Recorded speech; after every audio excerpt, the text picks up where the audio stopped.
Buenas tardes a todos y bienvenido a Susurro de la Memoria.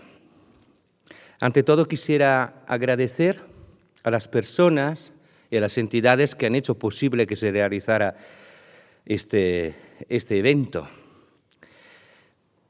Ante todo, el don Luis Arroyo y toda la Junta de Gobierno del Ateneo de Madrid, con especial mención a Amparo, que nos ha ayudado desde el comienzo. Quiero agradecer a la sección de Pensamiento Marginal del Ateneo y a todo el Grupo 1820 que nos han apoyado. Y, por supuesto, agradecer a Omar, que ha estado pendiente desde el comienzo del proyecto de que todo funcionara bien. Después quiero agradecer al Gran Consejo Simbólico y a la Gran Comisión Permanente de la GLSE, junto a todos los hermanos y las hermanas, que desde el principio, desde el primer germen de lo que vamos a vivir hoy, han creído en ello. Gracias también al Gran Oriente de Francia, en la persona de su presidente, Nicolas Penan, que nos acompaña, y a todo el Gran Consejo de la Orden. Están aquí acompañándonos con todo su cariño y toda la fraternidad. Gracias también a los músicos, los ponentes, los poetas, que han dedicado su tiempo y su amor para hacer posible realizar lo de hoy. Y naturalmente, como siempre, y más que nadie, quiero agradecer a todos los que han venido aquí. Sin todas las personas que estamos aquí para vivir este susurro de la memoria, esto sería absolutamente inútil.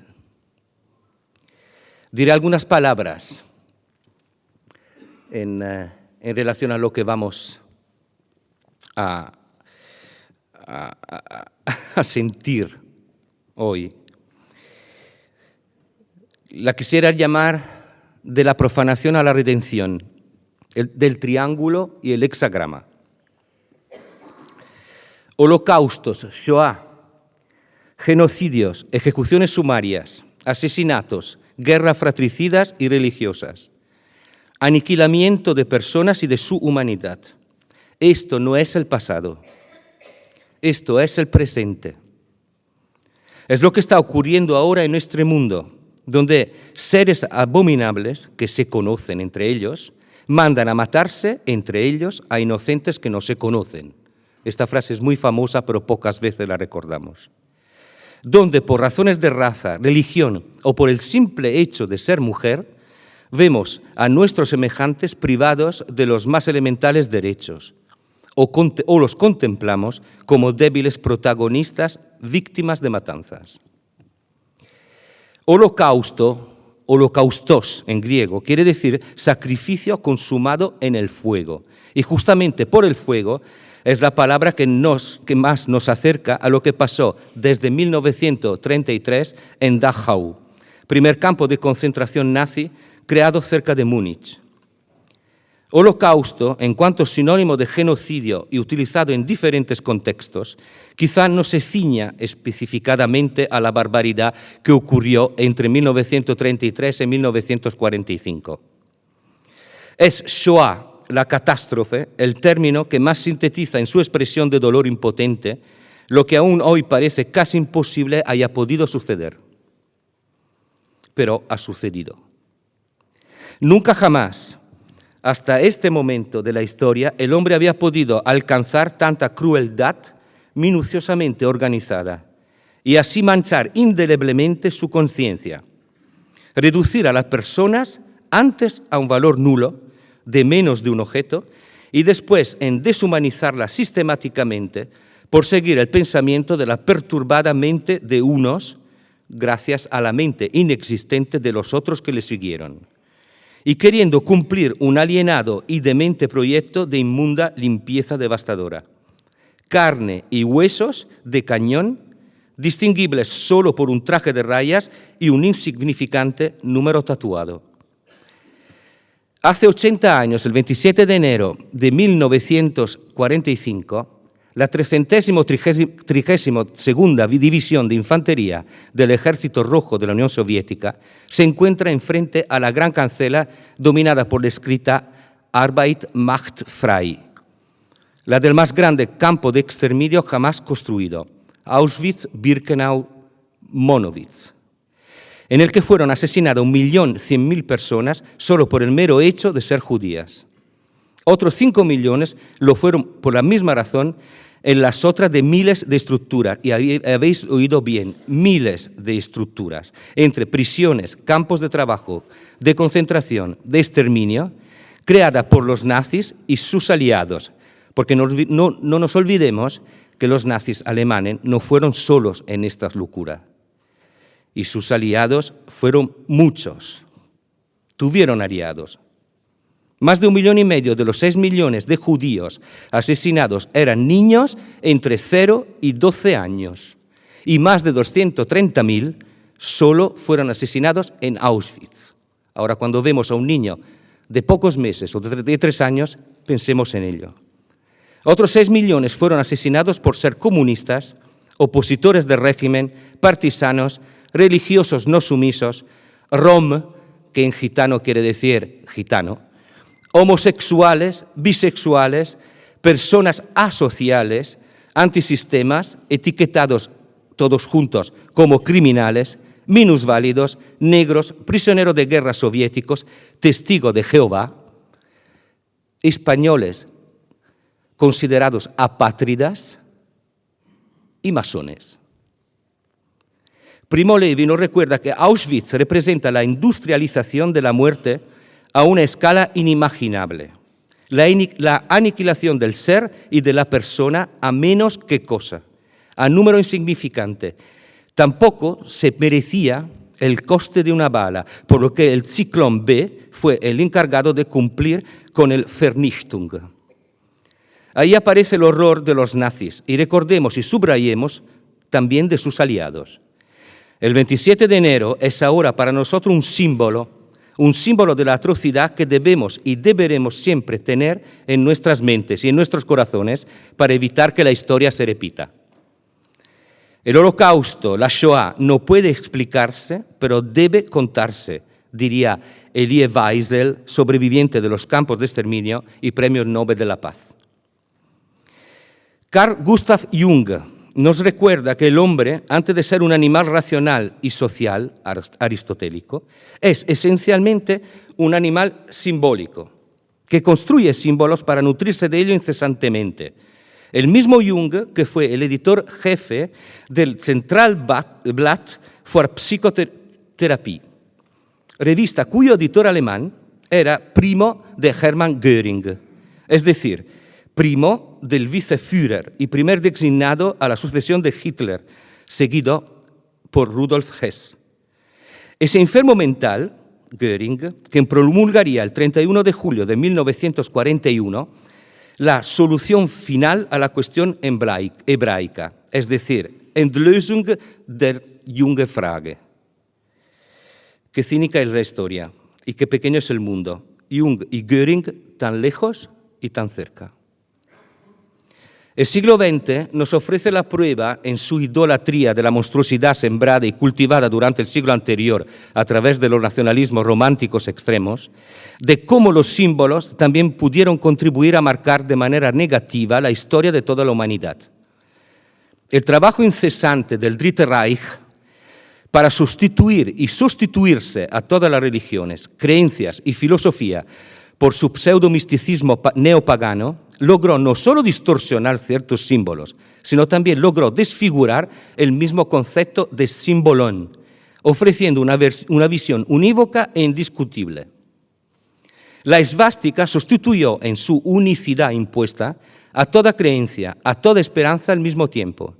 Las masas eran despertadas y movilizadas a través de una religiosidad tan inexistente como hábilmente propagada y propagandada. La profanación del símbolon de parte de la ideología nazi, siempre que se pueda llamar ideología un resumen de locuras ordenadas por una lógica disparatada, se percibe de manera especialmente molesta en el caso del triángulo y del hexagrama. La oscura influencia de su interpretación manipulada nos afecta diariamente y nos guía inconscientemente por caminos tortuosos en los que se ocultan y distorsionan, pero no logran borrarse, la sabiduría y la tradición. El triángulo y su duplicación visual en el hexagrama nos impactan hoy como hijos y nietos de la destrucción, por su fuerza y la horripilante historia reciente, pero ya no por su pureza. El triángulo, junto al número 3, símbolo de perfección, armonía, proporción y punto común, symbolon, de muchas religiones y ciencias, nos aparece aún espectralmente como un distintivo de judíos, prisioneros políticos, criminales, inmigrantes, disidentes, intelectuales peligrosos, minorías étnicas o diferencias sexuales, y masones.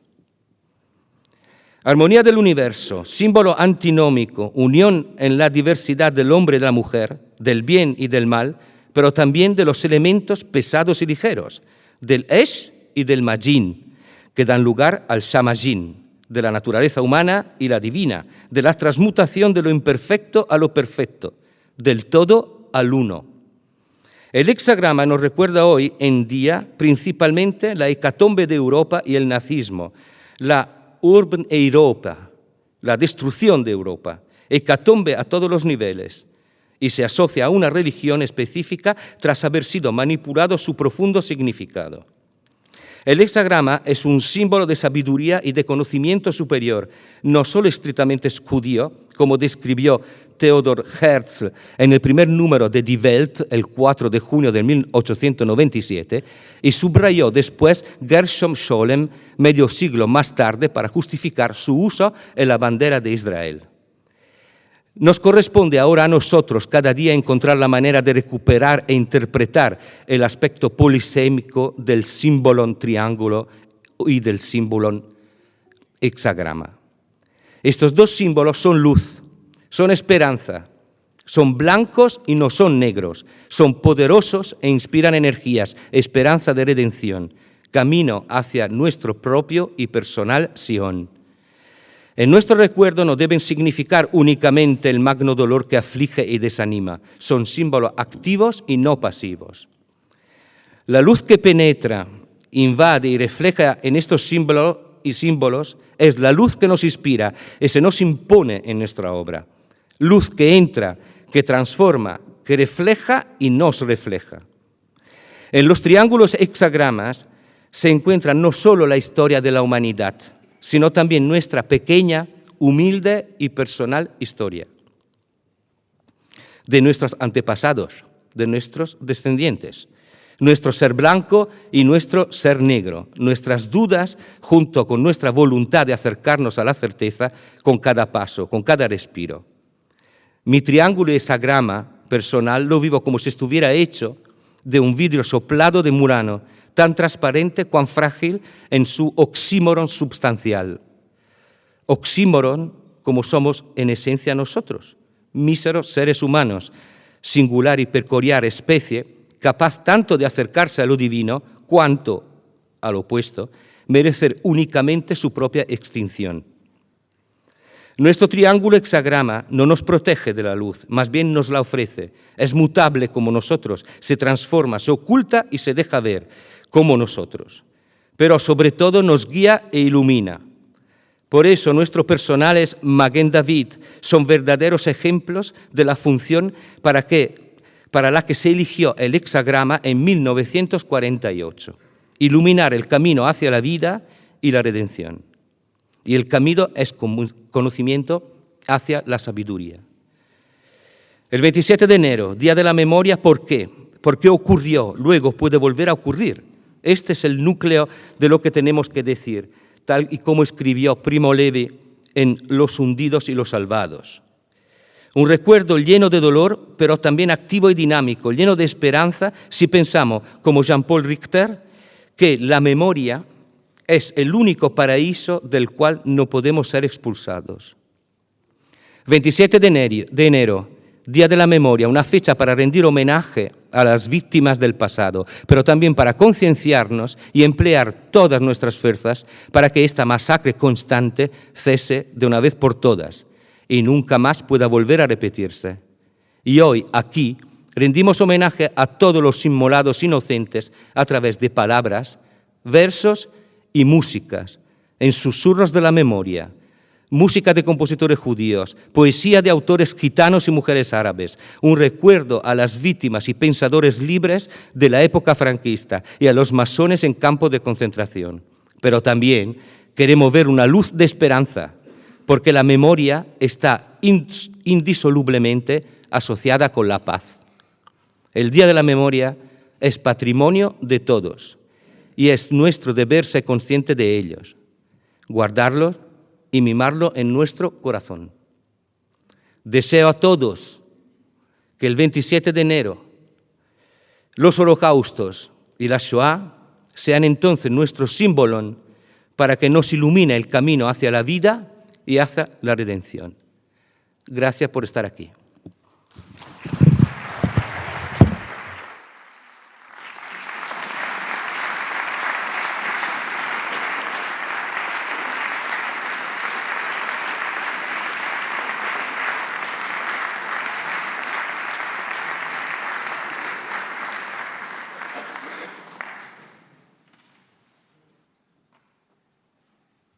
Ahora estaba previsto una ponencia de investigación de Fermín Lo Giurato, que pero no le veo en la sala. No sé si ha tenido algún problema.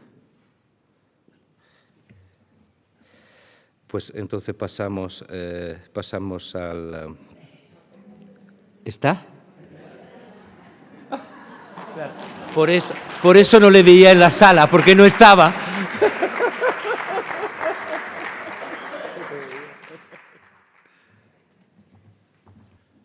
Serenísimo Gran Maestre, Breno Ambrosini, de la Gran Logia Simbólica Española, queridísimo Gran Maestre Nicolás Pelín, del Gran Oriente de Francia, autoridades todas del Ateneo de Madrid,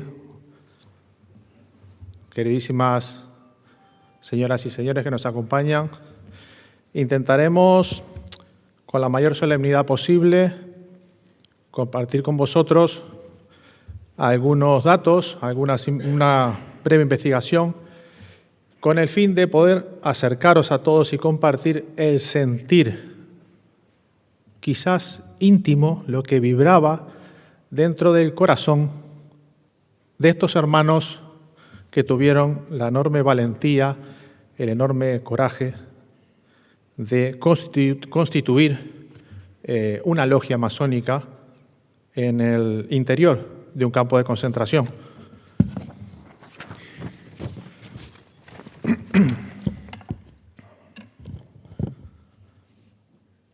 En el día 27 de enero, nuestra memoria colectiva como humanidad se eleva unida en el mundo entero en recuerdo y tributo a todas las víctimas del Holocausto, Shoah, a los más de 6 millones de judíos asesinados y a millones de otras víctimas de grupos que fueron perseguidos y aniquilados. Polacos, gitanos, soviéticos, eslavos, asiáticos, religiosos, homosexuales, disidentes políticos, sindicalistas, liberales, masones, pacifistas, intelectuales, artistas, prisioneros de guerra, personas con discapacidad, absolutamente todos ellos sometidos a trabajos forzados, torturas, desnutrición, experimentos biológicos, cámaras de gas, marchas de la muerte.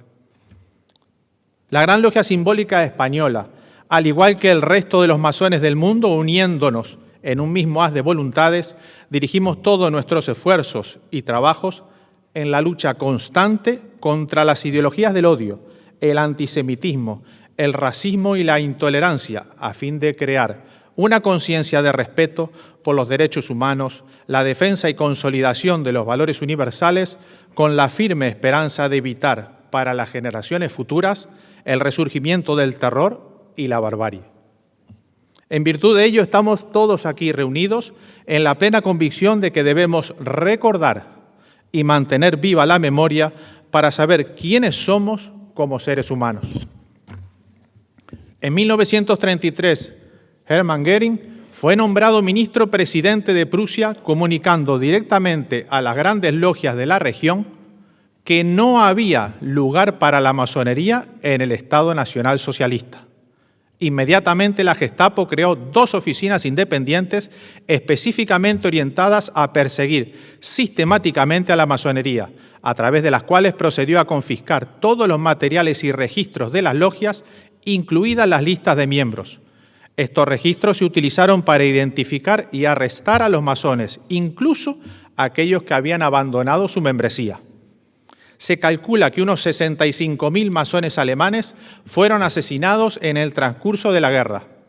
Este ciclo de confiscación de registros, identificación y posteriores arrestos se fue repitiendo en toda Europa a medida que se expandía el Tercer Reich.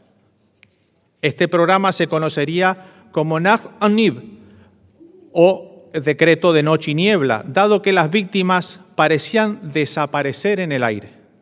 Todo rastro debía ser borrado, nadie debía saber su destino. Las tumbas eran totalmente anónimas. El espíritu humanista inquebrantable y arraigado en el corazón de nuestros hermanos masones sobrevivió aún ante las condiciones más extremas e inimaginables dentro de los campos de concentración, siendo así como un número plural de masones prisioneros en los mismos fueron capaces de constituir reuniones masónicas dentro de sus barracones en torno a las más profundas reflexiones sobre la libertad, la igualdad, los derechos y la esperanza. La impronta de estos hermanos hizo posible que vieran la luz secretamente en la tiniebla de los campos logias como Liberté Chérie, constituida por 7 masones belgas en noviembre de 1943 en el campo de concentración de Steenwegen, así como la logia L'Obstiné, fundada en el campo de Oflagesdy, y la logia Les Frères Captifs de Allah, constituida en el campo de Allah, logia de la cual aún se conserva en el Museo del Gran Oriente de Francia su libro de actas original.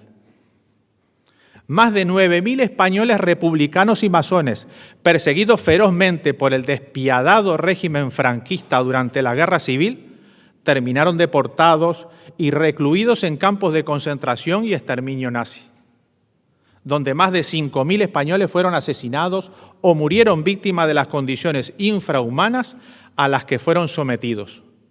La gran mayoría de ellos detenidos en el campo de Mauthausen, liberado por las tropas americanas el 5 de mayo de 1945.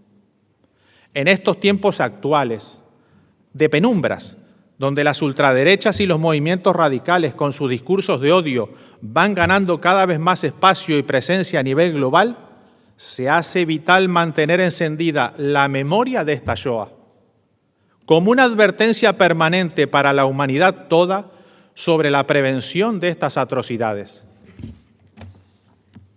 En el campo de concentración de Steenwegen, entre los prisioneros del barracón número 6, se encontraban 4 hermanos masones del Gran Oriente de Bélgica, quienes se llamaban a sí mismos, entre ellos, guardatemplos. Estos masones dentro de ese infierno se mantuvieron estoicamente de pie y al orden, incluso para hacer guardia en favor de los sacerdotes allí detenidos, los padres Agnello, Eymans y Freuder, mientras estos religiosos daban misa a sus compañeros de prisión.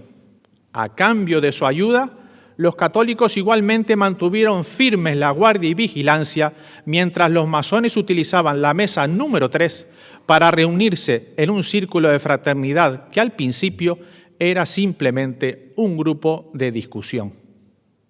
Los primeros masones en llegar detenidos al barracón número 6 del campo de concentración de Steenwegen fueron los queridos hermanos Franz Rochat y Jan Zug, amigos y colegas de toda la vida, el 21 de mayo de 1943. El querido hermano Rochat era profesor universitario, farmacéutico y director de los laboratorios Optima en Bruselas. Había sido detenido el 28 de febrero del 42. Y el querido hermano Zug era representante farmacéutico y había sido detenido el 21 de marzo del mismo año. Ambos colaboraron con La Voz de los Belgas, un boletín de la resistencia durante la ocupación. El querido hermano Guillaume Hannequart llegó al barracón número 6 una semana después, el 28 de mayo del 43. Era abogado, poeta y autor de 4 novelas y 15 obras de teatro. Había sido detenido el 27 de abril del 42. Durante su cautiverio en Sterwegen siguió escribiendo obras de teatro en trozos de papel higiénico para mantener vivo, en la medida de lo posible, el espíritu y la esperanza de sus compañeros de prisión. Los 3 queridos hermanos, Rochat, Zug y Hannequart, eran miembros de la logia Los Amigos Filántropos número 5, al oriente de Bruselas, logia fundada en el año 1798. El querido hermano Paul Hanson, juez, llegó también el 28 de mayo, junto a Hannequart. Era juez de paz del cantón de Louvin-Griven y miembro de la logia Hiram en Liege. Fue detenido el 23 de abril del 42. En otoño del 43, 3 masones más fueron destinados al barracón número 6. El querido hermano Lux Sommerhausen llegó el 12 de octubre. Era reportero y cubría el Senado belga. Fue miembro de la logia Acción y Solidaridad número 3 y secretario adjunto del Gran Oriente de Bélgica. Pasó su tiempo de detención enseñando oratoria a sus compañeros de prisión y organizando debates sobre diversos temas, sumándose conjuntamente a los esfuerzos del resto de sus hermanos prisioneros por mantener encendida la luz de la esperanza en todos sus corazones. El querido hermano Laurent Joseph Degeldre llegó el 15 de octubre del 43. Había sido arrestado el 29 de mayo del mismo año. Era miembro de la logia Trabajo, en Bergby. Conocido por su voz aterciopelada, improvisaba canciones para mantener alta la moral de todos los detenidos dentro del barracón número 6. El querido hermano Amit Miklot llegó el día 22 de 1943. Fue profesor de secundaria de Letras y Filosofía en Boxt. Era miembro de la logia Los Verdaderos Amigos de la Unión y el Progreso Reunidos. Y había sido arrestado el 29 de diciembre de 1942. Estos 7 masones detenidos dentro del barracón número 6 en el campo de concentración de Sterwegen, al verse allí reunidos, rápidamente coordinaron esfuerzos en la dirección de constituir una nueva logia. Se sugirió el nombre Liberté Chérie, Libertad Querida, para esta nueva logia. Un nombre francés, con un profundo significado que hace referencia a una forma personal, afectuosa e íntima de dirigirse, que describe perfectamente el amor eterno de sus miembros y su inquebrantable esperanza de libertad ante esa densa tiniebla que se cernía sobre ellos en particular y sobre la humanidad toda en general. La logia Liberté Chérie inició sus trabajos el 28 de noviembre del 43 con la elección de sus oficiales. El querido hermano Paul Hanson, que era juez, fue elegido precisamente para ejercer como venerable maestro en deferencia a su reputación de juez justo y líder. El querido hermano Lux Sommerhausen fue el primer vigilante y responsable de mantener la armonía entre los miembros. El doctor Franz Rochat fue el secretario y el querido hermano Amit Miklot el orador, responsables respectivamente de llevar los registros de las reuniones y de ofrecer o coordinar conferencias sobre temas de interés. Los nuevos oficiales redactaron sus propios estatutos, pero ninguno tenía la habilidad suficiente para dibujar un tablero de trazado.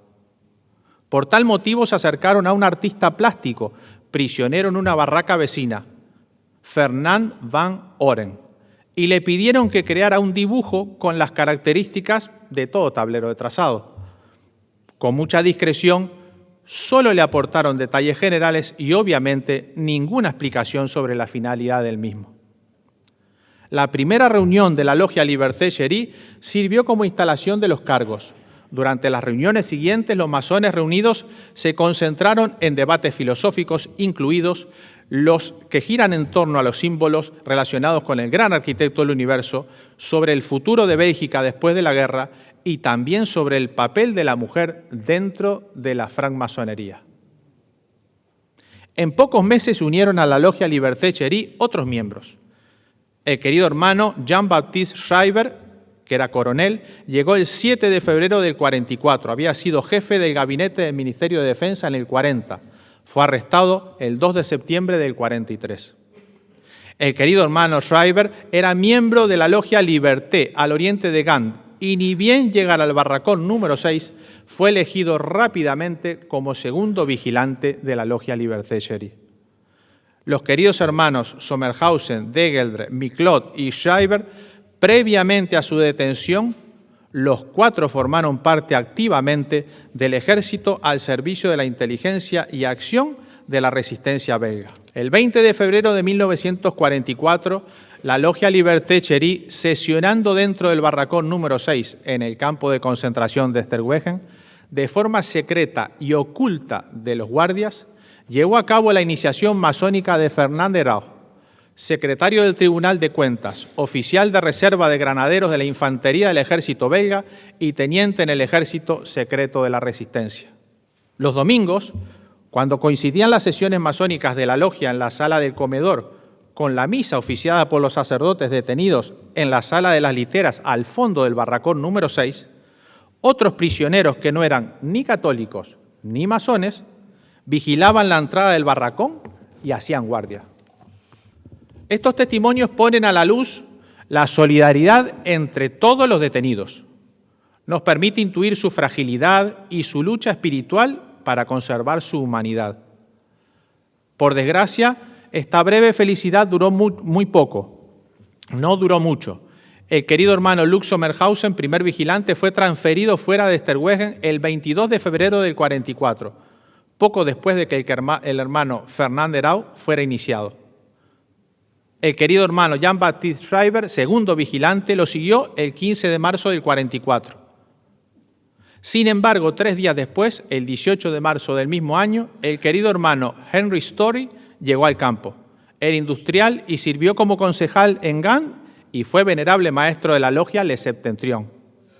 Había sido arrestado el 20 de octubre del 43 y sería el 10º y último miembro de la logia Liberté Chery. El campo de concentración de Esterwegen fue clausurado definitivamente el 23 de mayo del 44. Los 8 masones restantes fueron dispersados en otros campos de concentración y la logia Liberté Chery dejó de existir. El querido hermano Paul Hanson, venerable maestro, fue trasladado a una prisión en la ciudad de Essen. Essen fue bombardeada por los aliados el 26 de marzo de 1944 y el querido hermano Hanson murió entre los escombros de la prisión. Tenía 55 años de edad. El querido hermano Franz Rochat fue trasladado a Untersmanfield y murió allí el 6 de enero del 45. Tenía 37 años. Los queridos hermanos Henry Story, el doctor Amit Miclot y el coronel Jean-Baptiste Schreiber fueron trasladados a Brop-Rosen. El querido hermano Story murió allí el 5 de diciembre del 44 a la edad de 47 años. El querido hermano Miclot fue dado por desaparecido el 8 de febrero del 45 tras haber sido visto por última vez en la enfermería del campo. Tenía 42 años de edad. El querido hermano, el coronel Schreiber, murió al día siguiente, el 9 de febrero, a la edad de 51 años. El querido hermano Guillaume Hanekart fue trasladado a Bergen-Belsen y ejecutado mediante inyección de cianuro el 25 de febrero del 45. Tenía 41 años. El querido hermano Jan Suk fue trasladado a Buchenwald y murió allí el 6 de mayo del 45, 2 días antes del final de la guerra en Europa. Tenía 48 años. El querido hermano Laurent Joseph Degeldre fue transferido a la prisión de Isterhausen y sobrevivió a una marcha de la muerte. Logró escapar el 11 de abril del 44 y fue rescatado por las fuerzas aéreas del ejército de los Estados Unidos 4 días después y finalmente fue repatriado a Bélgica el 7 de mayo del 45. El doctor Degeldre, nuestro querido hermano Degeldre, falleció en Pepinster el 19 de abril de 1981, rodeado de su familia a la edad de 78 años. Los queridos hermanos Lux Sommerhausen y Fernand Hérault fueron trasladados al campo de concentración de Oranienburg el 22 de febrero del 44.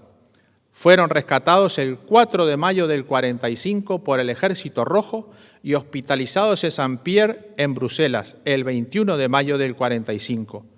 Al ser rescatados, ambos hermanos pesaban tan solo 32 kilos.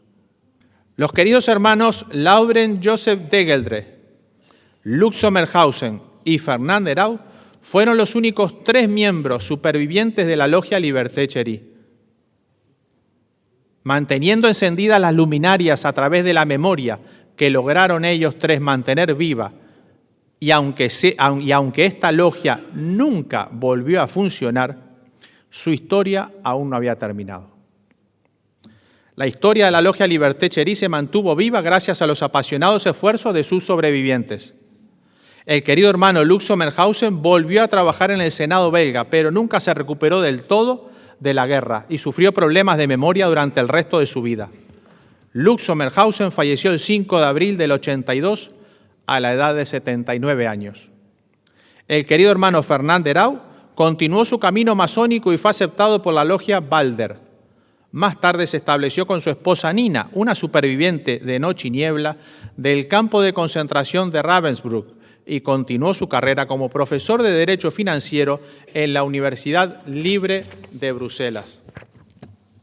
El gran maestre del Gran Oriente de Bélgica en funciones en el año 1986 enseñaba también en la Universidad Libre de Bruselas, en el mismo departamento que el querido hermano Fernand Hérault. Y ambos comenzaron a reunirse todos los viernes por la mañana para charlar, donde finalmente surgió la persistente cuestión del reconocimiento formal pendiente de la logia Liberté Cherie. Producto de estas largas reuniones entre ambos, el 22 de octubre de 1987, los 249 delegados del Gran Oriente de Bélgica votaron por unanimidad conceder una carta constitutiva retroactiva a la logia Liberté Cherie bajo el número 29 bis. Y a la logia L'Obstiné bajo el número 29C.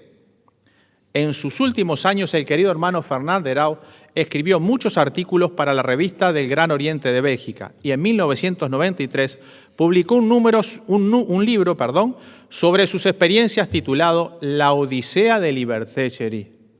De sus hermanos fallecidos dijo: hicieron lo que debían, estaban enojados por la iniquidad, que era el cautiverio. Alzaron sus voces con fuerza para destruir estos males y recuperar su libertad. Y actuaron tratando de hacer el bien, trabajando por la felicidad de la humanidad. El querido hermano Fernand Hérault falleció como último superviviente de la logia Liberté Cherie el 8 de abril de 1997 a la edad de 83 años. Y hasta su último día, sus esfuerzos estuvieron dirigidos a transmitir la importancia vital de combatir todas las formas de opresión, todas las formas de negación del ser humano, la cobardía, el fascismo y el totalitarismo. La historia moderna de la logia Liberté Cherie también fue transmitida por Franz Bridux, otro superviviente del campo de concentración de Zerwegen, que entonces tenía 19 años de edad y era un joven combatiente de la resistencia. Franz Bridux no era masón en aquel momento, pues era menor de edad en el momento de su encarcelamiento, pero más tarde se unió a la masonería en el año 1966, siendo iniciado en la logia Los Amigos Filántropos número 5. Escribiría muchos libros sobre sus experiencias durante la guerra y continuó defendiendo la memoria de la logia Liberté Cherie durante el resto de sus vidas. En el prólogo de su último libro, Liberté Cherie y Notre Nivel, Bridux escribió: nuestra esperanza es que el recuerdo de los fundadores de la logia Liberté Cherie nos mantenga despiertos para oponernos siempre a los peligros recurrentes. El querido hermano Franz Bridux falleció el 14 de enero del 2017 a la edad de 93 años. Además de los 10 miembros de la logia Liberté Cherie, había otros masones encarcelados en el campo de concentración de Zerwegen. Debido a su estricto confinamiento en los barracones, es muy posible que ni siquiera se dieran cuenta de la presencia de los demás. Estos hermanos eran el querido hermano Louis Schmidt, Era ingeniero y alcalde de Etterbeek. Fue detenido el 27 de abril del 42. Más tarde fue trasladado de Sterwegen a Ereslau, donde murió el 3 de febrero del 44. Tenía 66 años. El querido hermano Octave Tiquet era un industrial que fue detenido el 22 de abril del 42 por espionaje. Murió el 5 de marzo del 44 por septicemia. Tenía 68 años. El querido hermano Hermann de Klerk también era industrial y había sido detenido en enero del 43. Pasó por varios centros de detenciones antes de morir en Dachau, el 12 de febrero del 45. Tenía tan solo 33 años. El querido hermano Raymond Volkerik era ingeniero del Ministerio de Obras Públicas. Fue detenido en octubre del 41 por espionaje. Fue trasladado a Brandenburgo, donde fue ejecutado en la guillotina el 8 de mayo del 44. Tenía 42 años. El dolor y la pérdida de los prisioneros de Noche y Niebla, Noche and Nebel, nunca debe olvidarse. Sin embargo, el verdadero legado de los hermanos de la Logia Liberté Cherie no es cómo murieron, sino cómo eligieron vivir. En las circunstancias más oscuras, cuando debió parecer que el universo los había abandonado a todos por completo, en un mundo desgarrado por el derramamiento de sangre y la opresión, se atrevieron a soñar con un futuro mejor, en el que esta terrible guerra fuera simplemente el pasado. Por ello, la memoria de la Shoah debe permanecer viva en cada día de la historia de la humanidad, como un potente recordatorio de los peligros que encubren los silencios y la indiferencia que aún, en pleno siglo XXI, subsisten. En palabras de Kofi Annan, el recuerdo es también una salvaguarda para el futuro. El abismo alcanzado en los campos de exterminio nazis comenzó con el odio, los prejuicios y el antisemitismo. Ser conscientes de estos orígenes puede recordarnos que debemos estar siempre atentos a las señales de advertencia. Muchas gracias por acompañarnos. Ahora ruego al gran maestre y presidente del Gran Consejo de la Orden del Gran Oriente de Francia, Nicolas Penhan, subir para hablarnos de memoria y paz, mémoire et paix. Gracias. Très respectable, sérénissime grand maître, mon très cher frère Breno, mes très chers frères, mes très chères sœurs de la Grande Loge symbolique, que je remercie de m'accueillir aujourd'hui, ce soir, ce midi, parmi vous, dans un lieu très joli, qui nous inspire certainement sur un thème peut-être grave, mais qui nous permet, dans les limbes de l'obscurité, de nous exprimer dans la plus grande des discrétions, en tout cas quand vous êtes ici. Mes très chers frères, mes très chères sœurs, mesdames et messieurs, effectivement, j'ai pu répondre à l'invitation de Breno, de vous toutes et de vous tous, pour pouvoir venir prononcer quelques mots au titre du Grand Orient de France. Et je vous prie d'excuser tout d'abord la qualité de mon espagnol, qui est très proche du français. Vous dire que le plaisir, pour moi, que de venir ce soir sur ce thème, avec vous, partager, parce que peut-être que la mémoire, tout comme la culture, tout comme la musique, tout comme le théâtre, tout comme la poésie, c'est un instant de partage parce que c'est certainement un instant d'amour. Et que tant que vous gardez chevillé au corps et au cœur cet instant de partage et d'amour, il vous reste ce zeste d'humanité qui vous protège des inhumains, qui vous protège de ces chemins vers lesquels d'autres tentent de nous faire glisser aujourd'hui, jour après jour, heure après heure. Ce que je suis venu vous dire, c'est peut-être deux choses. La première, c'est en tant que franc-maçon, en tant qu'homme ou femme éclairé, que nous tentons d'être ici, sur cette scène, comme à l'extérieur, au quotidien, à Madrid, à Paris ou ailleurs. Lorsque l'on aborde la mémoire et la paix, lorsque l'on aborde les mélodies et les vers pour la mémoire, tout comme nous commençons à le faire depuis quelques minutes. C'est bien le cœur de ce que représente la franc-maçonnerie dans la transmission et dans la tradition. Parce que si vous voulez entretenir votre mémoire, si vous voulez entretenir la paix, vous êtes obligatoirement dans un passage qui est celui du mot, du verbe, du vers, qui fait que vous puissiez tendre à l'autre une main qu'il va recevoir, quelle que soit sa langue. Alors, mes frères, mes sœurs, mesdames et messieurs, lorsque vous tendez la main, lorsque vous prononcez le mot, c'est bien une partie de vous-même que vous donnez à l'autre, une partie de vous-même que vous offrez.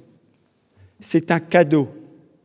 C'est un cadeau que vous déposez et que l'autre a pour mission de recevoir.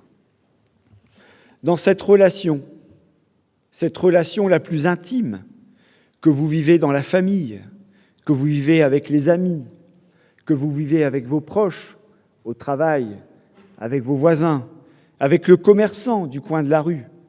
C'est ce petit lien, c'est ce petit mot, c'est ce petit vers qui fait que vous le reconnaissez comme tel. Et ces mots, ces pierres que vous dressez finalement sur les chemins font que Breno et Nicolas, que vous, toutes et tous, assis et assises l'un à côté de l'autre, vous faites ce que nous nommons l'humanité. Ce cadeau, cette aide, c'est bien cette forme d'oralité qui est l'un des principaux outils de la franc-maçonnerie et ce qui fait que nous sommes tous en capacité d'amener nos proches, quels qu'ils soient, sur ce chemin que nous représentons. Finalement, il faut basculer vers une prise de conscience. Cette prise de conscience, c'est de vous dire, c'est de vous révéler que vous êtes quelque chose et que vous êtes quelqu'un dont vous n'avez peut-être pas connaissance, dont vous n'avez peut-être pas conscience, et que celui qui se trouve face à vous, avec ce qu'il possède, il vient simplement et humblement avec son miroir. Vous êtes le miroir de l'autre.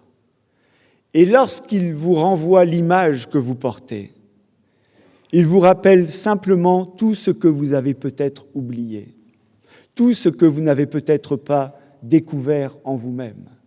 Et c'est là où les mémoires vous guident vers une forme de sérénité, de paix vers l'autre, mais de paix vers vous-même.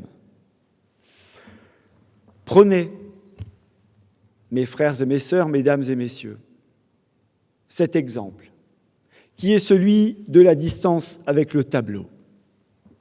Vous pouvez visiter un grand musée, comme ici, au Prado. Vous pouvez vous rapprocher de l'œuvre, très proche, la regarder dans le moindre détail.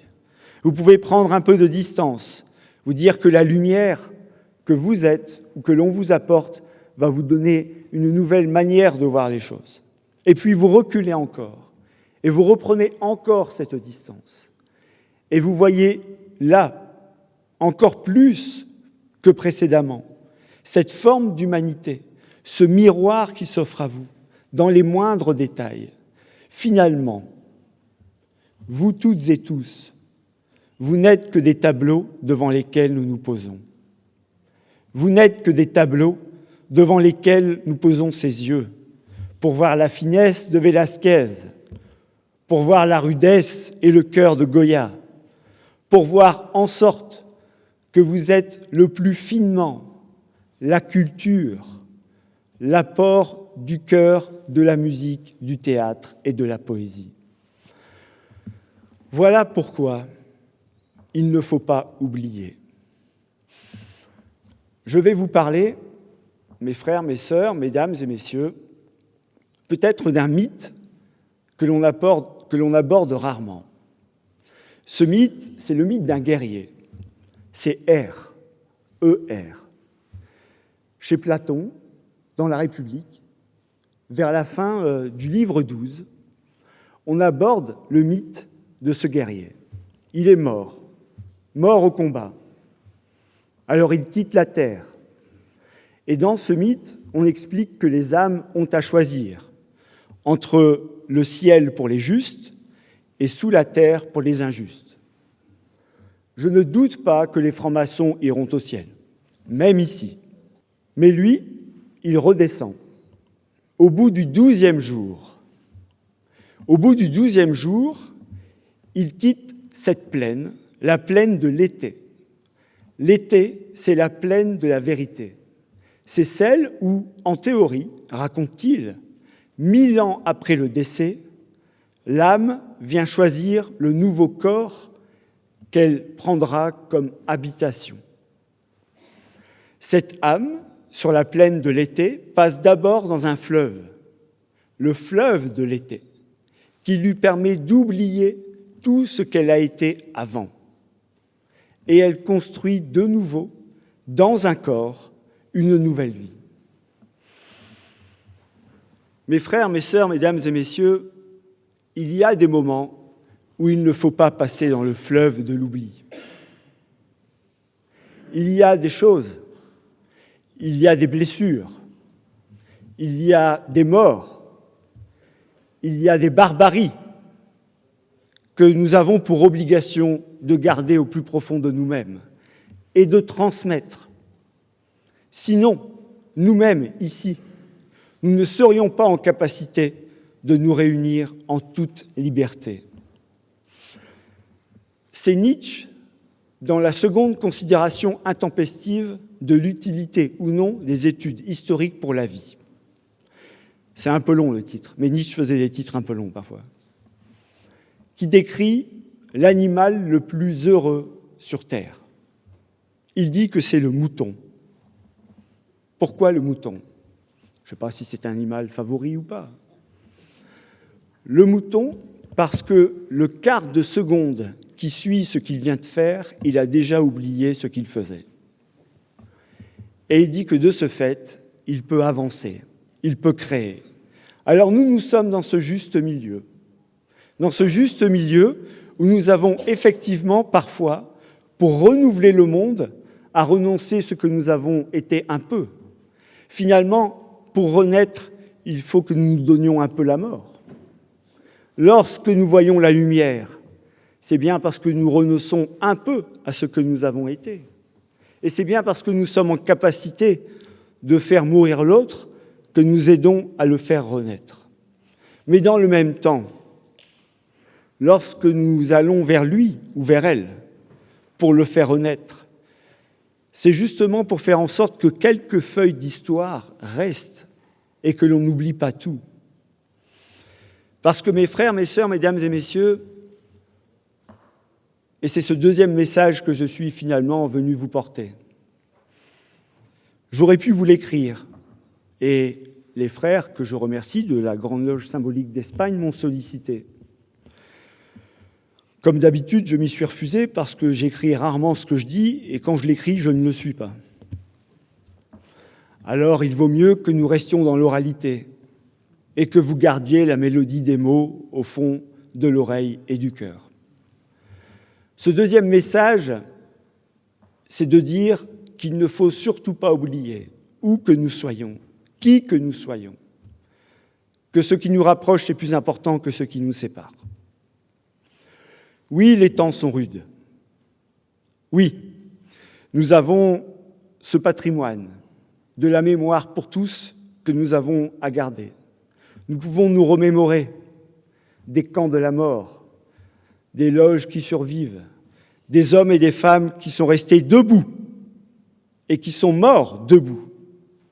Mais notre ambition n'est pas de mourir debout. Notre ambition, c'est de combattre, c'est d'apporter, c'est de diffuser, c'est de dire, c'est d'éclairer. C'est ce combat-là, mes frères et mes sœurs, mesdames et messieurs, que nous avons à mener. Peu importe la couleur du tablier, le jour où nos ennemis tenteront de nous mettre contre ce mur. Peu importe l'appartenance à une association maçonnique, à une association de liberté, le jour où lentement ces idées, ces nuages viendront couvrir la lumière. Alors il nous faudra être de nouveau en permanence ces soleils. Moi, je ne l'oublierai pas. Je vous le dis ici, au nom du Grand Orient de France, à vous toutes et à vous tous, nous sommes bien sur ces terres d'Espagne. Nous y voyons la culture, nous y voyons la civilisation, nous y voyons un cadre émancipateur où vous avez le droit, pour nous, de croire ou de ne pas croire, de venir avec vos idéaux, dans le respect de l'autre, dans un cadre qui vous permet de séparer votre plus profonde conviction personnelle avec celle des autres. C'est une vision peut-être universaliste, mais l'universalisme, c'est bien ce qui, à un moment, est le dernier des dénominateurs communs. C'est ce qui nous reste lorsque nous avons tout perdu, lorsque l'on vous met nu, lorsque l'on vous demande d'abandonner vos bijoux, vos biens, vos lunettes, vos montres, vos bagues, votre plus profonde dignité. Il vous reste quoi?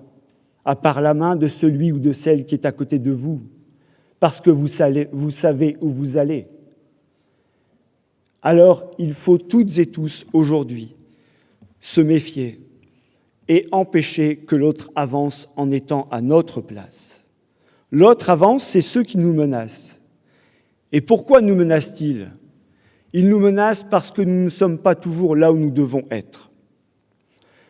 Francs-maçons, Espagnols, Français ou d'ailleurs, nous devons être à notre place.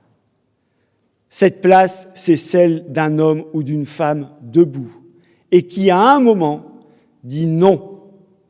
Nous refusons ce que l'on nous propose. Nous refusons ce recul des libertés, de la protection, de l'insécurité, parce que l'autre n'est pas un ennemi, parce que l'autre n'est pas un adversaire. Voilà ce que l'on tente de nous faire croire. Que la différence est dangereuse, que le voisin, il ne faut plus lui parler, que la langue qui est différente, il faut s'en méfier, que tout ce qui traverse une mer ou une montagne n'est qu'un danger ou une menace pour nous. Mais combien d'entre nous ont déjà traversé des mers et des montagnes pour pouvoir continuer à vivre, tout simplement? Soyons ambitieux, soyons libres, soyons espagnols, français ou d'ailleurs, mais soyons bien plus que ça, mes frères et mes sœurs. Soyons des hommes et des femmes. Soyons-le, assumons-le, et avec vous, je sais que nous le serons. Je vous remercie.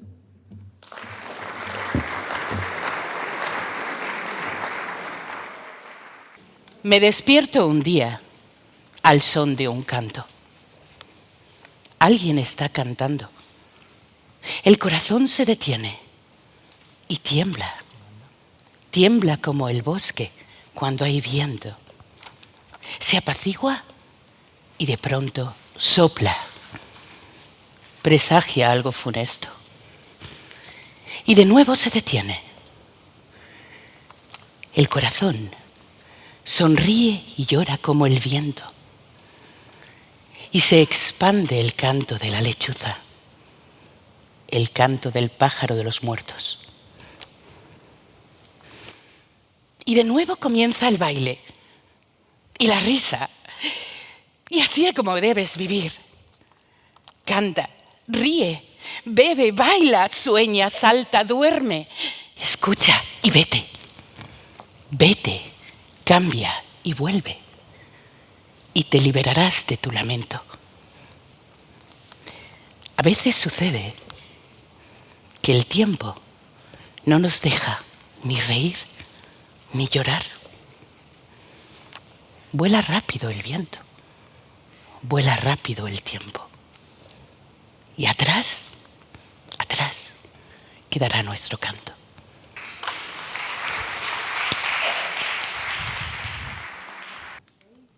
Como un tulipán del desierto, moriré antes de ser abierto. Y las olas de la brisa del desierto se llevarán mis pétalos.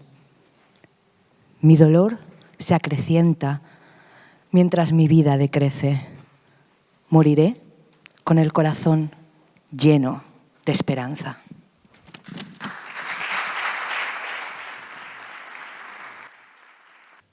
Cuando la muerte repta a nuestro alrededor y las nueces pecan luchan contra sus cáscaras, yo me refugio en el idioma hebreo. Nada me ocurrirá mientras escriba ingenuamente.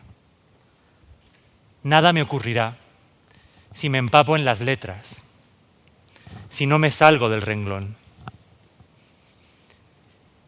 Me restrinjo a un jirik, me encierro en una samej, en el vientre de una guimel, con el fluir de las lágrimas del jataf.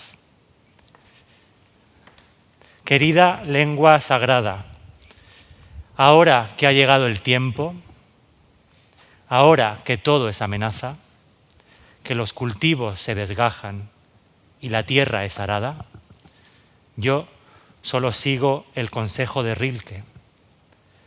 Dejo que la belleza y el terror me sucedan sin pensar que se trate de algo definitivo.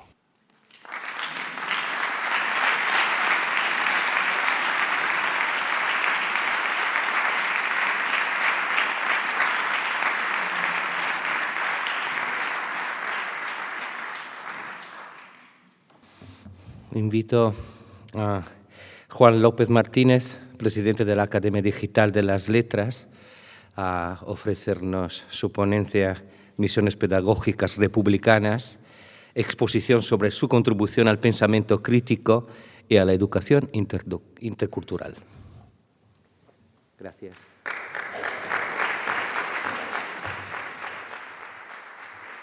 Pues efectivamente me corresponde hablar también de exilio, de deportación, de fusilamientos, en este caso de una dictadura interior, por el solo hecho de defender una educación y cultura basadas en la democracia y los derechos humanos. Nuestros maestros e intelectuales republicanos vinculados a la institución libre de enseñanza. Buenas tardes, noches a todos ustedes. Muchas gracias a la organización por invitarme a participar en este magnífico acto de memoria. Gracias, Bruno. Por decreto de 29 de noviembre de mayo de 1931, bueno, la ponencia está calculada para 14 minutos. Por decreto de 29 de noviembre de mayo de 1931, se crea el Patronato de Misiones Pedagógicas para luchar contra una tasa de analfabetismo que alcanza el 40% de la población española, agudizado en el ámbito rural, debido al retraso de una necesaria reforma educativa en España, como se había hecho en los países de nuestro entorno.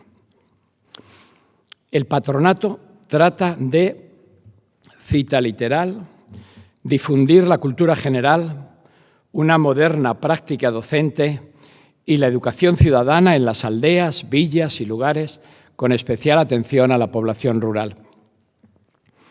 El 27 de diciembre de 1931 se realiza la primera de estas misiones en la localidad segoviana de Ayllón.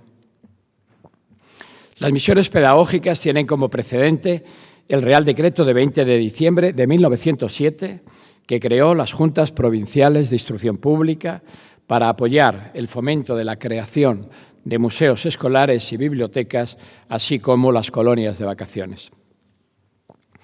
Las misiones pedagógicas son un proyecto del Ministerio de Instrucción Pública que se inicia efectivamente en 1931, en colaboración con la Institución Libre de Enseñanza.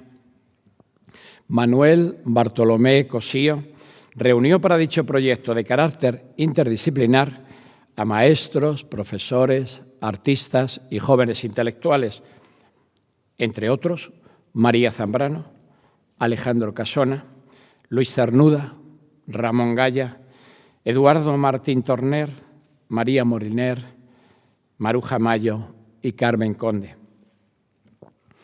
Entre 1931 y 1936, La labor de difusión de la educación y la cultura llegó a cerca de 7.000 pueblos y aldeas a través de 196 misiones, con la participación de más de 600 colaboradores. Se repartieron 5.522 bibliotecas que en conjunto sumaban 600.000 libros. Hubo 286 actuaciones teatrales y se llevaron a cabo exposiciones de pinturas del Museo del Prado en 179 localidades. Somos una escuela ambulante que quiere ir de pueblo en pueblo, decía Bartolomé Cosío en diciembre de 1931. Las misiones no tenían una duración fija, podían oscilar entre 1 y 15 días.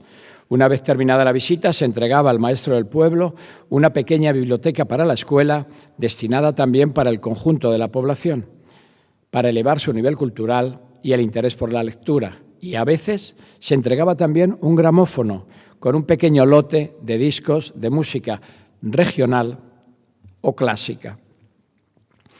Los inspectores de educación, en sus visitas a las escuelas, debían informar sobre el estado de las bibliotecas y el maestro debía elaborar también un informe anual del movimiento de la biblioteca y citar los libros prestados. Las bibliotecas se instalaron en localidades menores de 5.000 habitantes, donde residía más del 40% de la población española y preferentemente en aldeas de 50, 100 y 200 personas. Cada biblioteca recibía una caja que contenía 100 volúmenes que se repartían entre lecturas para adultos y lecturas para niños. La acogida de las bibliotecas tuvo un éxito extraordinario: 269.325 usuarios entre 1931 y 1933. 269.325 usuarios. Al éxito de las misiones pedagógicas contribuyeron de forma definitiva los maestros de la Segunda República entre 1931 y 1936. La expansión de su tarea difundiendo los valores republicanos con el diseño pedagógico del inspector de educación Lorenzo Luzuriaga fue impulsada por el Consejo de Instrucción Pública, que trataba de implantar una educación laica, mixta y gratuita.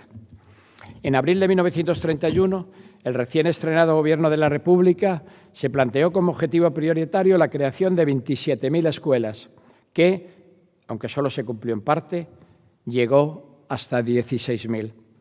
Esta iniciativa estuvo acompañada del Plan Profesional del Magisterio del ministro Marcelino Domingo, orientado a la formación de maestros y a la mejora de su estatus profesional. El plan, compuesto por 3 años de teoría académica y un 4º año de prácticas docentes remuneradas y equiparado a titulación universitaria, conllevó además una gran mejora del sueldo, que en ese momento era menor que el de un obrero industrial y que se concretó en un aumento de 4.000 pesetas anuales, lo que era una subida salarial extraordinaria para la época. Pero las elecciones de 1933, paradójicamente, con la participación masiva de las mujeres, una vez reconocido su derecho al voto, vino a truncar esta trayectoria y supusieron una quiebra para la línea pedagógica impulsada hasta entonces, al ganarlas la CEDA de Gil Robles, más proclive a la enseñanza tradicional de los valores católicos. Y la victoria de la sublevación franquista acabó definitivamente con el proyecto educativo de aquellos maestros republicanos, que fueron represaliados y depurados de forma especialmente dura y cruel entre 1940 y 1945. En total, según los investigadores, entre un 25% y un 30% de los maestros y maestras de la República de 1931 a 1936 fueron represaliados y depurados. Muchos de ellos se exiliaron y al exilio, precisamente de las maestras, dedicó José Finaldecoa su inolvidable libro Historia de una maestra. Entre ellas, entre estas maestras, se encuentran María Zambrano, Elena Soriano, Rosa Sensaz, Julia Vigre, Jimena Menéndez Pidal, Gloria Giner de los Ríos y Carmen Conde, entre otras. La dictadura franquista fusiló a centenares de maestros o los apartó de la docencia en una purga dirigida por el escritor falangista José María Pemán. La provincia de Granada es un ejemplo de lo que sucedió en otros lugares de España. Fueron fusilados Dioscoro Galindo, que compartió fosa común con Federico García Lorca, Ángel Matarán y Justa Vicente, maestros represaliados en Alendín. Hubo pocos pueblos en la provincia de Granada sin un maestro desaparecido o deportado. Así, en Huétor de la Vega, su maestro Pedro Fernández Sánchez, en Loja, su maestro Francisco Garrido, Luis Romero, maestro de la Zubia, Salvador Vila de Biznar, Antonio Ruiz Carvajal, en Ventorros de Zagra, Antonio Fernández Abril, maestro de Atarfe, Felipe Pérez Garrido, maestro de Otiura, y entre otros, Herminio González Cano, Pedro Artacho Muñoz, Antonio Ruiz Justo, José Casares Roldán, José Becerril Madueño. Muchos de ellos y ellas de la Federación de Trabajadores de la Enseñanza del sindicato UGT. Hubo 564.269 expedientes de depuración abiertos también a otros profesionales de la educación y la cultura, que fueron apartados de su cargo de forma fulminante por las tropas de Franco a medida que avanzaban posiciones durante la Guerra Civil, sobre todo y especialmente en la posguerra. Son expedientes referidos a maestras y maestras de enseñanza primaria y secundaria, de la escuela normal, profesores que ejercían en las universidades, en las escuelas de ingeniería y arquitectura, en las escuelas de taller o comercio, entre otras. Parte de los maestros depurados pudieron volver a ejercer la profesión en la educación pública, pero al menos un tercio fueron sancionados con un castigo mínimo de 1 año y medio sin sueldo o expulsados de forma definitiva, teniendo que ejercer como profesores particulares o cambiar de profesión para ganarse la vida cuando no fueron fusilados. Aún hoy hay maestros desaparecidos en las cunetas. En muchos pueblos a las maestras les raparon el pelo y las pasearon por las calles principales de su pueblo antes de enviarlas al destierro. La institución libre de enseñanza, inspirada en la filosofía krausista, se desarrolló durante más de medio siglo, 1876-1939, y tuvo gran influencia en la vida intelectual española. Se constituye en 1876 por iniciativa de un grupo de catedráticos de universidad, separados de la Universidad Central de Madrid, por defender la libertad de cátedra, suprimida en 1875 por el llamado Decreto Orobio. Entre otros, Francisco Giner de los Ríos, Gumersindo Díaz Cárate y Nicolás Salmerón, luego seguidos por Joaquín Costa, Leopoldo Alas Clarín, José Ortega y Gasset, Gregorio Marañón, Ramón Jiménez Pidal, Antonio Machado, Joaquín Sorolla y Santiago Ramón y Cajal, que algunos de ellos los pueden ver en la galería de ateneístas ilustres. Asociados a la Institución Libre de Enseñanza se crearon el Centro de Estudios Históricos, dirigido por Ramón Jiménez Pidal, la Residencia de Estudiantes, creada en 1910 y dirigida por Alberto Fernández Fraud, y la Junta para la Ampliación de Estudios, creada en 1907 y organizada por José Castillejo. En 1978 se recuperaron los bienes incautados, siendo gestionados en la actualidad por la Fundación Giner de los Ríos. Entre las mujeres vinculadas a la Institución Libre de Enseñanza cabe destacar a Amparo Cebrián, María Goiri, María de Maeztu, María Moliner, Laura de los Ríos, Carmen Zulueta y María Sánchez Arbós. Entre los principios más importantes de la Institución Libre de Enseñanza reseñaremos los siguientes. Educar el carácter antes de instruir en conocimientos. El desarrollo del cuerpo ha de ir paralelo al desarrollo del espíritu, siguiendo la máxima mens sana in corpore sana, y en consecuencia defendiendo el papel fundamental del deporte. Se educaba en cuidar la salud, la higiene, el decoro, el vigor físico, la buena educación, la tolerancia, el respeto, la conciencia del deber, la honradez y la lealtad.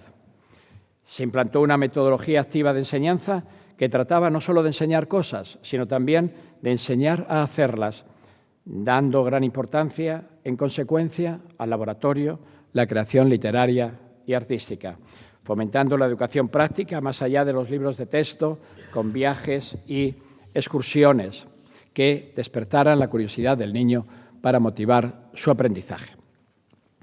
Se llevaba a cabo una evaluación continua del progreso del alumnado más allá de la calificación de los exámenes. Se educaba en los valores de la paz, el respeto y en la conducta ética. Formación de personas responsables, democráticas y libres, capaces de pensar y decidir por sí mismas.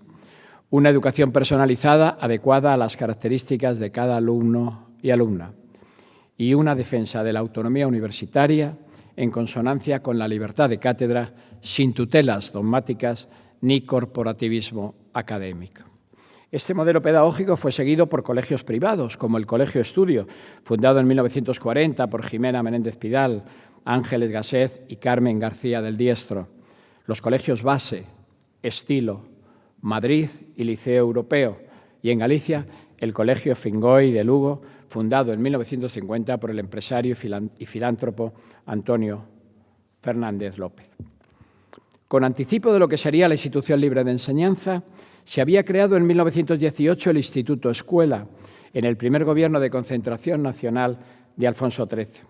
La misión del mismo fue modernizar los contenidos y métodos pedagógicos, sobre todo de la educación secundaria, a partir de un plan de estudios propio, aprobado por la Junta de Ampliación de Estudios, que pusiera en práctica las metodologías más avanzadas, tendiendo a erradicar la clase magistral y el aprendizaje puramente memorístico, prestando gran importancia a las ciencias experimentales, las lenguas vivas, la formación física y estética, así como fomentando el diálogo continuo entre el alumnado y profesorado, propiciando debates en clase, impulsando el razonamiento como base del conocimiento, la experimentación en el laboratorio, las visitas a los museos, las excursiones al campo para conocer la naturaleza y el uso de las bibliotecas.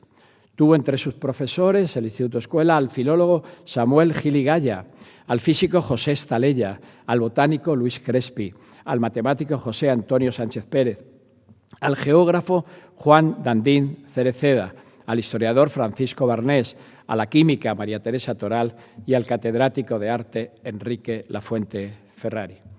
Mucho alumnado del Instituto Escuela era de familias ilustradas que simpatizaban con las novedades educativas de la institución.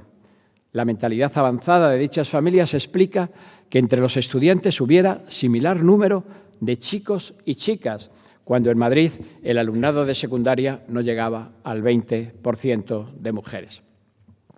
Algunos principios de la Institución Libre de Enseñanza se han ido plasmando en las leyes socialistas a partir de la Constitución de 1978, con la LODE y la LOGSE, actualizada por la LOE y la LOLOE, en cuya colaboración he tenido el honor de participar con el Alejandro Tiana, catedrático de Historia de la Educación. Se recuperan en el conjunto de estas leyes algunos principios, decía, fundamentales de la Institución Libre de Enseñanza, entre otros los siguientes: la libertad de cátedra, el derecho de los padres, madres y tutores legales a participar en el proceso de enseñanza y de funcionamiento del centro educativo a través del Consejo Escolar, la educación en valores democráticos, la equidad para evitar cualquier discriminación por razón de sexo, religión, opinión, nacimiento, origen social o racial, discapacidad, enfermedad o cualquier otra circunstancia. La formación para la paz, el respeto a los derechos humanos, la cooperación y la solidaridad entre los pueblos. La evaluación continua del proceso de enseñanza-aprendizaje, más allá de los exámenes orales o escritos, y la educación personalizada de acuerdo con las características de cada alumno y alumna. Principios que hacen de la escuela pública una gran referencia de igualdad y calidad, de integración social y escolar, en definitiva, de equidad. Nada más, muchas gracias por su atención. El rocío gotea desde un temprano amanecer, como lágrimas desde un ojo melancólico. Oh, belleza, Pregunté, ¿qué te hace llorar? La vida es demasiado corta para mí, respondió. Mi belleza florece y se marchita en un momento, como si una sonrisa viniera y se desvaneciera.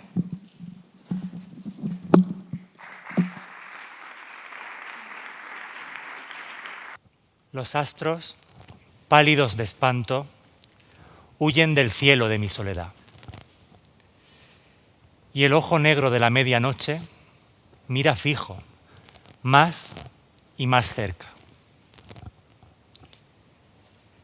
Ya no me puedo hallar en este abandono de muerte, como si a mundos de distancia de mí misma me viera envuelta en gris noche de miedo. Quisiera que un dolor se desatara, me derribara, cruel, y hacia mí me atrajera bruscamente. Y un ansia de creador me volviera a mi tierra, bajo el seno materno. Desolada mi tierra madre, ya no florecen allí rosas, en el cálido aliento. Ay, si tuviera a alguien muy amado para en su carne hundirme. Espera. A que me deis comida. Vengo para que creáis mis palabras. No he venido a por vuestro dinero. Vengo para que entre todos se reparta. Vengo a vosotros desde las tiendas rotas que rasgó el viento y arrastró el agua.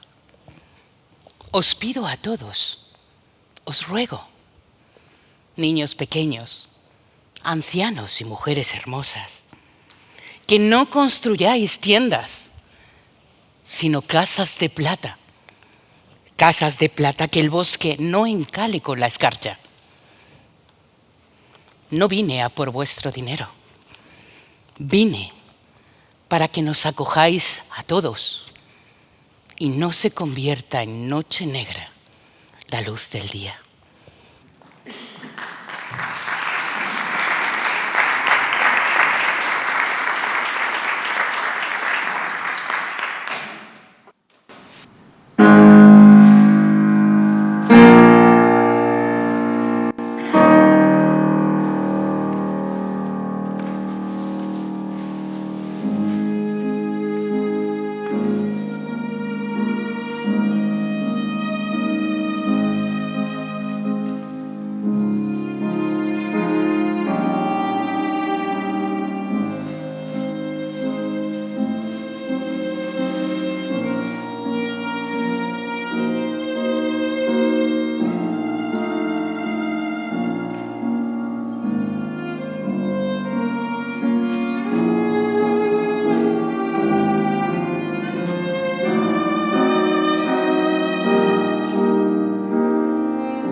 Bueno, hemos llegado casi al final, pero antes de que los últimos susurros en versos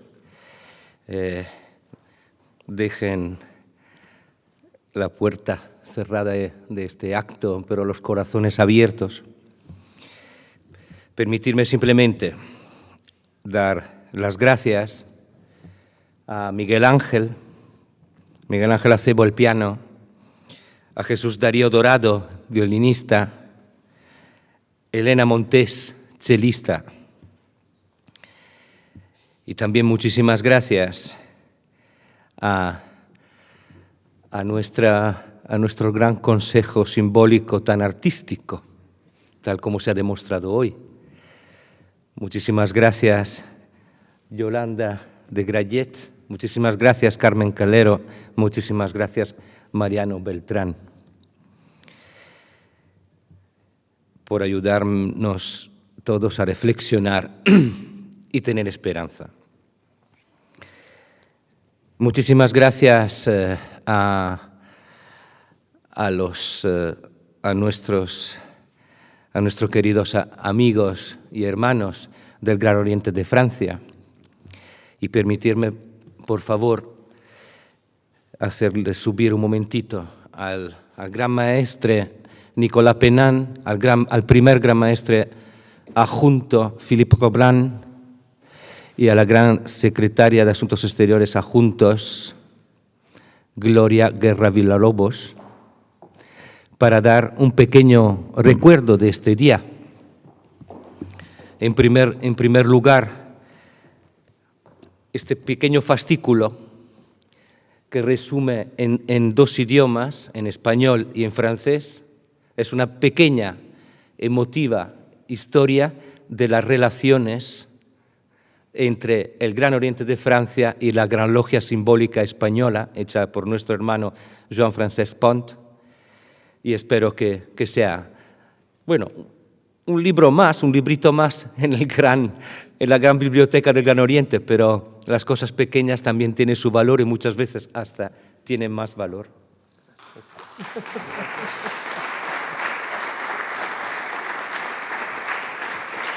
Al mismo tiempo quiero dar unas medallas del 25º aniversario de la Gran Logia Simbólica Española. Este año la Gran Logia Simbólica Española cumple 45 años. Ya haremos las medallas del 45º y ojalá también del 50º y muchos más. Pero por lo menos un pequeño recuerdo del primer cuarto de siglo, esperando que pronto llegue también la medalla conmemorativa del medio siglo.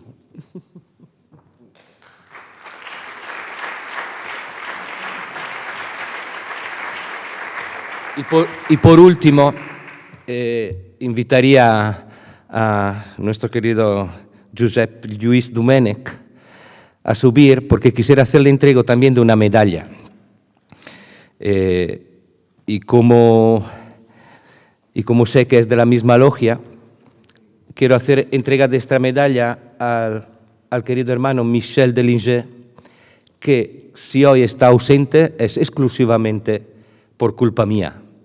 Me arrepiento mucho de no haber tenido cuidado, pero no se puede atender a todos y espero que el querido Josep Lluís le lleve la medalla que se merece y se hubiera merecido habérselo podido entregar aquí.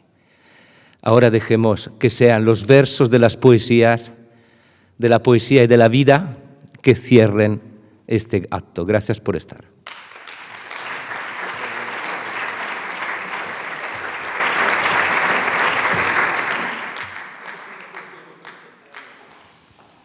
Tal vez nos parezcamos a esto, no lo sé. Me pregunto, incluso si tenemos lo que pensamos que tenemos, ventanas iluminadas que indican un refugio, una película de domesticidad sobre frágiles tejados. Sé que en parte estoy en otro lugar. Hileras de chozas a través de una tierra consumida por la sequía. No mía. Pechos agostados, míos y no míos. Una madre que ve a mis hijos menguar de hambre. Vivo en mi piel occidental, mi visión occidental, desgarrada. Y arrojada a lo que no puedo controlar, ni siquiera desentrañar. Cuantifica el sufrimiento. Podrías gobernar el mundo. Pueden gobernar el mundo, mientras sean capaces de convencernos de que nuestro dolor está dispuesto en un determinado orden. ¿Es la muerte por hambruna peor que la muerte por suicidio? ¿Que una vida de hambruna y suicidio? Si una prostituta blanca muere. Si una lesbiana negra muere. Si una mujer genial se mata de hambre para alimentar a otros. El odio a sí misma cebándose en su cuerpo. Algo que nos mata o que nos deja medio vivas. Arremete haciéndose por fuerza mayor en el Chad, en Níger o en el Alto Volta. Sí, ese Dios masculino que obra en nosotras y en nuestros hijos. Ese estado masculino que obra en nosotras y en nuestros hijos. Hasta que nuestros cerebros quedan embotados por la malnutrición, pero agudizados por el ansia de supervivencia. Nuestras energías agotadas a diario en la lucha por legar una especie de vida a nuestros hijos. Por cambiar la realidad para nuestros amantes. Incluso en una sola trémula gota de agua.